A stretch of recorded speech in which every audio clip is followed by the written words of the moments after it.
ጄሪ ልጅ እንደታመመችብኝ ታውቂያለሽ አይደል? አዎ በእናትህ አልተሻላትም እንዴ? ይሻላታል። ይኸው አይኔ እያየ ልትሞትብኝ ነው። በእናትሽ የቻልሽውን ነገር እርጅኝ። እሺ ቆይ እኔ ምን ላድርግልህ? ልጄ 100,000 ብር ካገኘች እንደምትድልኝ ነግረውኛል። እናትሽ እንደ ጓደኛ ያቅምሽን ሁሉ ነገር አድርጊልኝ። በእናትህ አታስጨንቀኝ። ይጥቀምህ አይጥቀምህ እኔ እንጃ። እቺን ያዛት በቃ።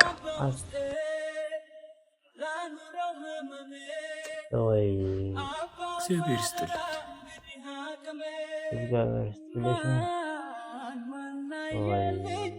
ሄኖክ አንዴ ማለት ዮኒ ስራ ይሻሉና ግባ።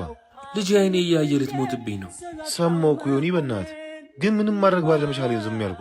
ዛሬ ከእናንተ ከጓደኞቼ ውጭ መሄጃ አጣሁ። 100,000 ብር ካገኘው ልጄ እንደምትድንልኝ ነግረውኛል። ዮኒ ከጠበቀኝ ምናልባት ከዛሬ ሳምንት ገባል ይበራል።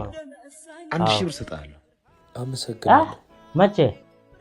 አንድ ሳምንት በኋላ ልጁ እየሞተው ምንድን ነው?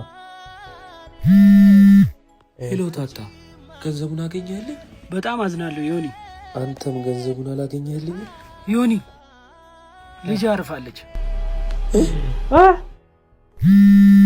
ሄሎ ሄሎ ጄሪ፣ ዮናስ ልጅ አረፈች እኮ። ምን? ወይኔ ሲያሳዝን። እና ምን እናድርግ? ቆይ መቼ ነው ቀብር? ቀብር መቼ ነው? እሺ በቃ ሄኖክን ይዤ እመጣለሁ። አረ ይኸው ደርሻለሁ። አንቺ ልጁ ሞተች?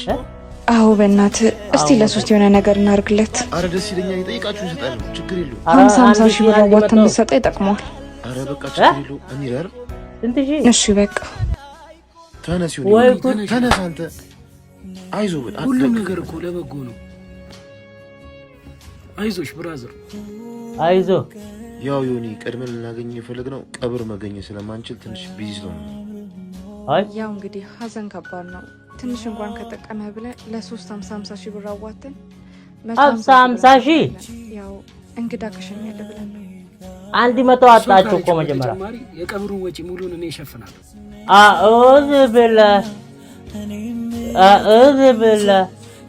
ወይ ከሞተ